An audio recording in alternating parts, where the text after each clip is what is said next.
Réveil sous les bombes à Gaza, Alban, sous les roquettes pour Israël qui a lancé sa riposte. Les combats au sol font encore rage ce matin dans la bande de Gaza, 3 semaines après l'attaque d'Israël par les terroristes du Hamas. Je vous propose de prendre tout de suite la direction de Tel Aviv. Bonjour Sébastien Lebelzik.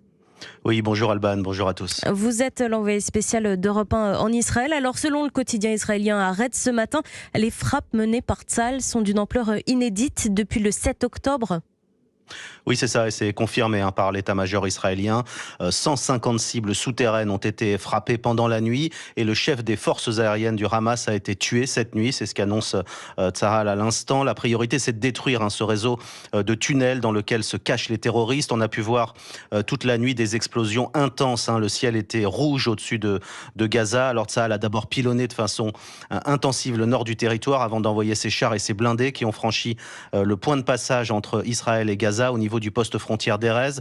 Une zone de 4 km le long de la barrière de sécurité est déclarée zone militaire, impossible pour nous de traverser. Les chars ont attaqué ensuite Beit Hanoun, la première grande ville du nord de Gaza, suivie de troupes d'infanterie au sol qui pénètrent donc toujours plus en profondeur dans le territoire, ce qui fait craindre pour la vie des civils, ceux qui n'ont pas pu trouver refuge dans la zone humanitaire du sud autour de Khan Younes. Et puis inquiétude aussi en Israël pour la vie des 229 otages. Les familles avaient imploré le gouvernement d'obtenir leur libération avant de lancer cette offensive.